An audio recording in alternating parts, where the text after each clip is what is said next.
लहू में डूब के सजदे में जा रहे हैं हुसैन। आपकी तवज्जो मेरी तरफ है? कितने लोगों की हाथ उठा के बताएं।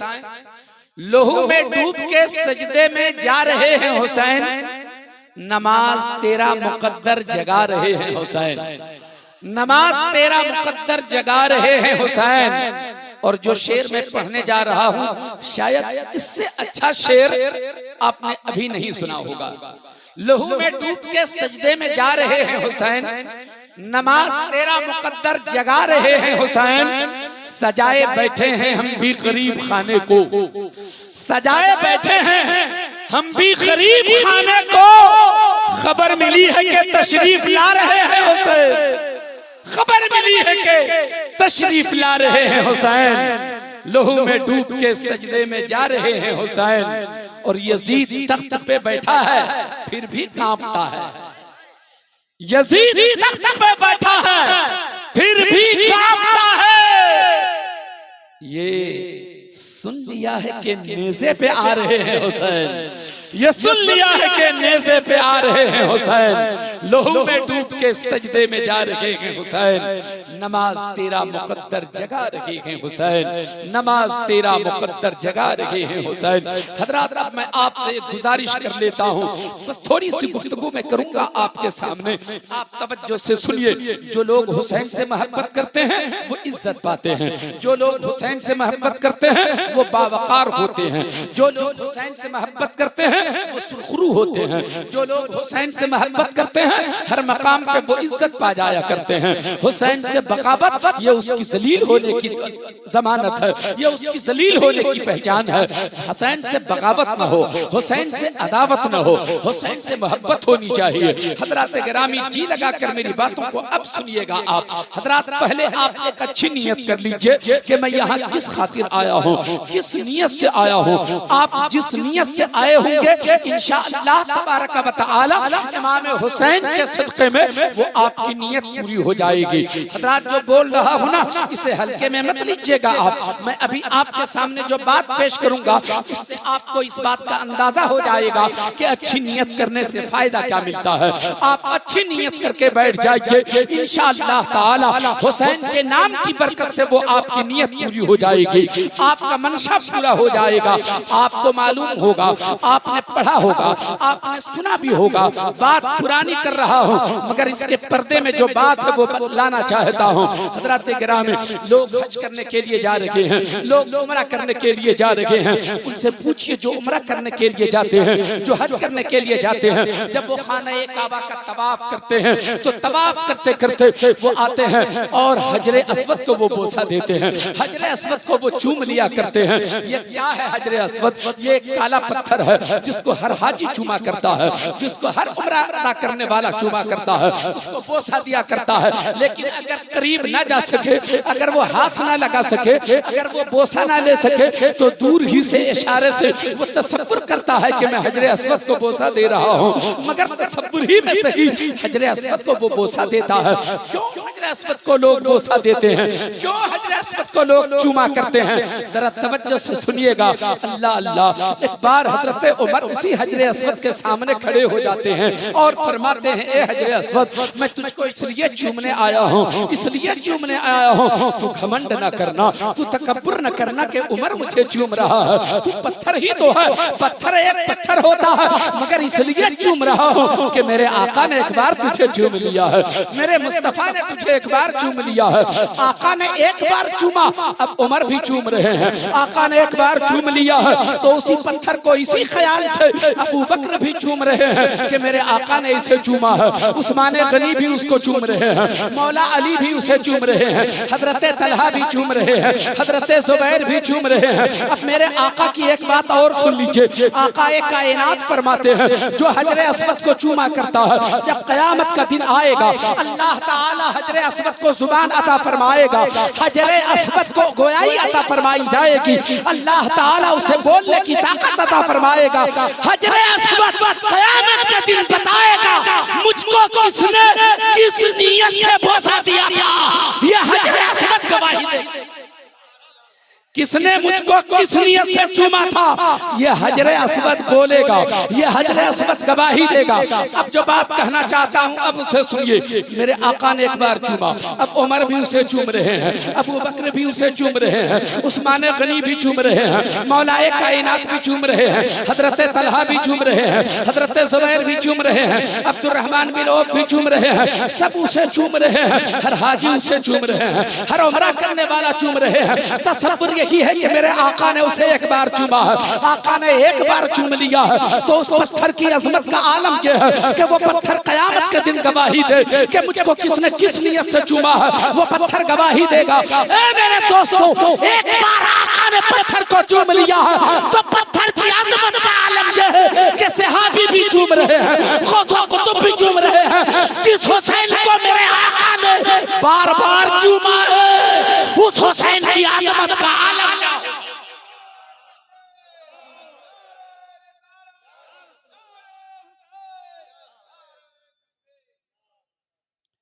जिस हुसैन को मेरे मुस्तफा ने बार बार चूमा है। अब बताइए कि उस हुसैन की अजमत का आलम क्या होगा। हुसैन से मोहब्बत करने वालों याद रखना, जो हुसैन से मोहब्बत करता है वो इज्जत पाता है, वो सुरखरूई हासिल करता है, वो बावकार हुआ करता है, वो दुनिया में भी नहीं चाहिए। बस इतनी सी बात है कि मेरे हुसैन से मोहब्बत करो, मेरे हसन से मोहब्बत करो, मेरी फातिमा से मोहब्बत करो, मेरे अली से मोहब्बत करो। अच्छा, कौन फरमा रहा है? अल्लाह फरमा रहा है। हुसैन क्या है उसे समझिए, अल्लाह फरमा रहा है। क्या जरूरत थी अल्लाह फरमाए अपने महबूब से? इससे पता चल रहा है अल्लाह चाहता है, अल्लाह को ये मंजूर है कि मेरे बंदे हुसैन से मोहब्बत करें, मेरे बंदे हसन से मोहब्बत करें। क्या आजमत है हुसैन की, क्या आजमत है हुसैन की, जिससे मोहब्बत करने को अल्लाह ताला पसंद फरमाता है। इसलिए हुसैन से मोहब्बत कीजिए, हसन से मोहब्बत कीजिए। हुसैन से मोहब्बत करने वाला इज्जत पाता है। दुरूद शरीफ पर पढ़िए ताकि मैं बात करूं। अल्लाहुम्मा सल्ली अला मुहम्मदिन बारिक वसल्लम सल्लु अलैहि सलातु व सलाम अलैका या रसूल अल्लाह या हबीब अल्लाह सल्लल्लाहु तआला अलैहि वसल्लम। थोड़ा सा सहारा मिलना चाहिए।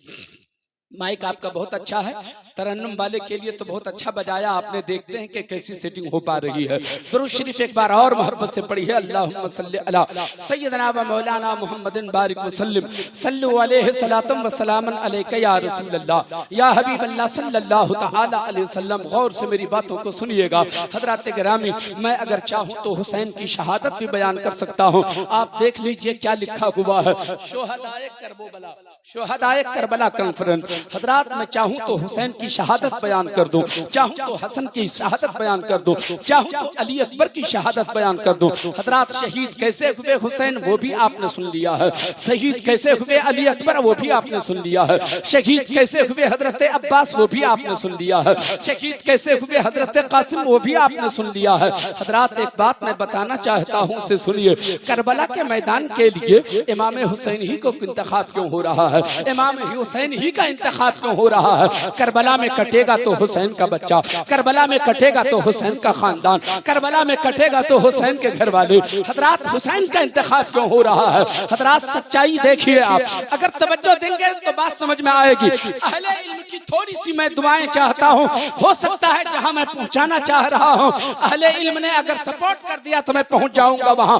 हजरात, खलीफा अव्वल सिद्दीक अकबर हैं, खलीफा दोयम फारूक आजम है, खलीफा सोएम उस्मान गनी है। अब मुझे बताओ प्यारे मुसलमानों, हजरत अली तो खलीफा चौहारुम है, मगर बताओ करबला के मैदान के लिए अबू बकर के बेटे का इंतखाब क्यों नहीं हो रहा है? उमर के बेटे का इंतखाब क्यों नहीं हो रहा है? अली के बेटे का इंतखाब क्यों हो रहा है? उस्मान के बेटे को नहीं माना गया है, उस्मान के बेटे को नहीं चुना जा रहा है। चुना गया तो हुसैन को, जो अली का बेटा है, और अली चौथे खलीफा है। अल्लाह अल्लाह, गौर से सुनिएगा हजरात। परवरदिगार आलम का मंशा देखो, देखो उसके इल्म पाक में क्या अली का मकाम है। सुभान अल्लाह, सुभान अल्लाह। हजरत गिरामी, अब अबू बकर भी सिद्दीक मौजूद हैं, उमर भी वही मौजूद हैं, उस्मान गनी भी उस वक्त मौजूद हैं, मौलाए कायनात भी मौजूद हैं। मेरे आका हिजरत फरमा रहे हैं, मेरे आका हिजरत फरमा रहे हैं। अब हिजरत की रात है, हिजरत की रात है, कत्ले नबूवत की रात है। दुश्मनों ने फैसला कर लिया था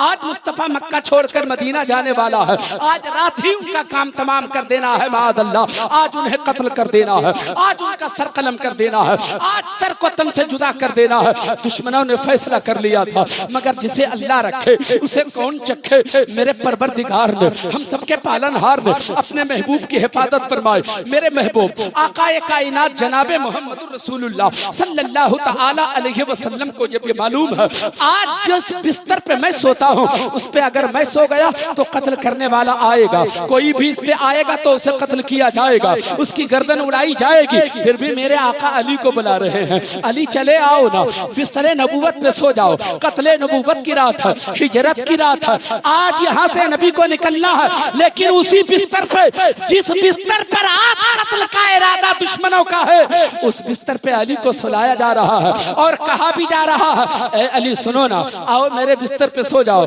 उस बिस्तर पे सो जिस बिस्तर पे मुझे सोना था, जिस बिस्तर पे दुश्मन आके हमलावर होंगे और दुश्मन मेरे कत्ल का इरादे से आएंगे। ए अली आओ, मगर चैन से सो जाना,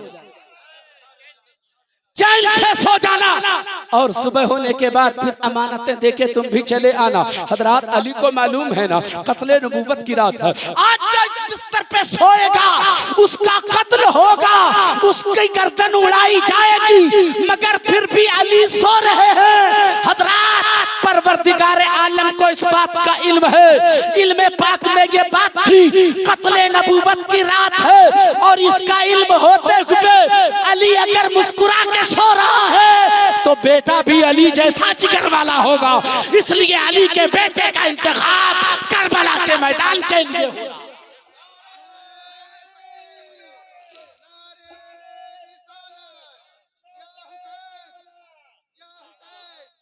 जो जिगर अली के बेटे के पास है, जो हौसला अली के बेटे के पास है, वो हौसला अबू बकर के बेटे के पास नहीं है, वो हौसला उमर के बेटे के पास नहीं है, वो जिगर उस्मान के बेटे के पास नहीं है।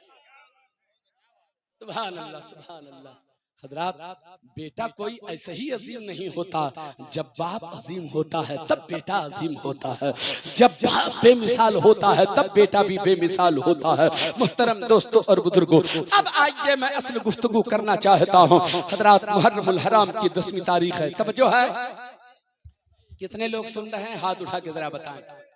हजरात देखिए, हम मुझको पता है हजरत यही लोग सुनेंगे, और जो लोग हैं वो सुनेंगे मगर किसी और को सुनेंगे। सुनते तो सब हैं, मगर सुनिए, आपके साथ बड़ी ईमानदारी के साथ मैं गुफ्तगू करूंगा, आपका वक्त बर्बाद नहीं होने दूंगा। थोड़ी देर आप बैठिए, मैं चाहता हूँ जलसे से थोड़ा सा आपको फायदा मिलना चाहिए। बहुत खर्च करते हैं आप, बड़ी मेहनतें करते हैं आप, बड़ी काविशों के बाद एक जलसा अमल में आता है। आपके अंदर थोड़ी सी तब्दीली आनी चाहिए, थोड़ा सा बदलाव आना चाहिए। मुहर्रमुल हराम की 10वीं तारीख है, अल्लाहु अकबर। मुहर्रमुल हराम की 10वीं तारीख को एक एक करके हुसैन के घर वाले शहीद होते चले गए। फिर इमाम हुसैन रज़ी अल्लाह तआला अन्हु की बारी आती है। इमाम हुसैन की आखिरी शहादत करबला के मैदान में होती है, आखिरी शहादत इमाम हुसैन की होती है। असर का वक्त आ रहा है, असर का वक्त आ रहा है, ज़हर का वक्त खत्म होता चला जा रहा है। ठीक ऐसे वक्त में हुसैन आज़म की शहादत होती है। जब हुसैन करबला के मैदान में आखिरी कड़ी बनकर शहीद हो जाते हैं तो यजीदियों ने ऐलान कर दिया, चलो मैदान खाली करो, चलो मैदान खाली करो। 22,000 का लश्कर लेकर जो इब्ने साद मैदान में उतरा था, जो इब्ने ज़ियाद के इशारे पे चल के आया था, जो यजीद वहां से हुक्म दे रहा था और उसके इशारे पे 22,000 का लश्कर आया था। हजरात बातें बड़ी तवील से हो सकती हैं, लेकिन मैं उधर नहीं जाना चाहता ताकि कम वक्त में थोड़ी ज्यादा बातें हो जाएं। अल्लाहु अकबर। अब 22,000 का जो लश्कर था, मैदान सबने खाली कर दिया, सबने मैदान खाली कर दिया कि चलो हमारा काम हो गया, हुसैन का सर काट लिया, हमारा काम हो गया। माअज़ल्लाह, अरे जालिम तेरा काम नहीं हुआ, काम तो मेरे हुसैन का हुआ है, काम मेरे हुसैन का हुआ है। तू ये समझता है कि हुसैन का सर कलम कर दिया तो काम मेरा हो गया। जालिम, सर तो हुसैन का धड़ से अलग हुआ है, मगर काम हुसैन का हुआ है। इसलिए कि जिस मकसद से हुसैन गए थे वो मकसद आज भी जिंदा है, वो तहरीक आज भी जिंदा है। यजीद तेरा काम इसलिए नहीं हुआ कि तेरा नाम भी मिट गया, तेरी तहरीक भी मिट गई, तेरा मकसद भी मिट गया, नाकाम तू हो गया, हुसैन कामयाब। अल्लाह अल्लाह। हुसैन की शहादत के बाद यजीदियों ने मैदान खाली कर दिया। अब बड़ा सा मैदान है, छोटा मैदान तो था नहीं। अब अंदाजा लगाएं जहां 22,000 लोग मौजूद हों वो कितना बड़ा मैदान होगा। मैदान खाली कर दिया, अब कोई आबादी नहीं है। हुसैन के साथ जो लोग करबला गए थे, करबला जाने वालों में अब चंद लोग बच गए थे, सबके सब तो शहीद हो गए। 82 लोग गए थे रिवायत के मुताबिक। हजरात कोई 86 भी बता देता है, कोई 82 भी बताता है। बहरहाल 72 की शहादत होती है। 14 लोग बच जाते हैं करबला के मैदान में। जो लोग करबला के मैदान में हुसैन के घर वाले बचे थे, उन 14 लोगों में एक इमाम हुसैन की बहन है जिसका नाम ज़ैनब है, एक इमाम हुसैन की बेटी है जो 6 साल की उम्र है उसकी, उसका नाम सकीना है, एक इमाम हुसैन का बेटा है जिसका नाम ज़ैनुल आबिदीन है, हम जिसे बीमार आबिद कहते हैं, वो बदन जल रहा है बुखार से, वो करबला के मैदान में बचे हुए हैं। इमाम हसन का एक बच्चा उसी करबला के मैदान में है। उम्मे रुबाब जो इमाम हुसैन की बीवी है, शहरबानो है वहाँ। अल्लाह अल्लाह, इस तरीके से 14 लोगों पर एक काफिला मुश्तमिल, जो नूरानी काफिला उस करबला के मैदान में है। करबला के मैदान में वही काफिला पड़ा हुआ है, 14 लोगों पर वो मुश्तमिल काफिला, अहले हरम का काफिला, हुसैन के घर वालों का काफिला, मुस्तफा के खानदान वालों का काफिला करबला के मैदान में पड़ा हुआ है। अब धीरे धीरे शाम आ रही है, सूरज डूबने वाला है, हर तरफ तारीकी आने वाली है, हर तरफ अंधेरा छाने वाला है।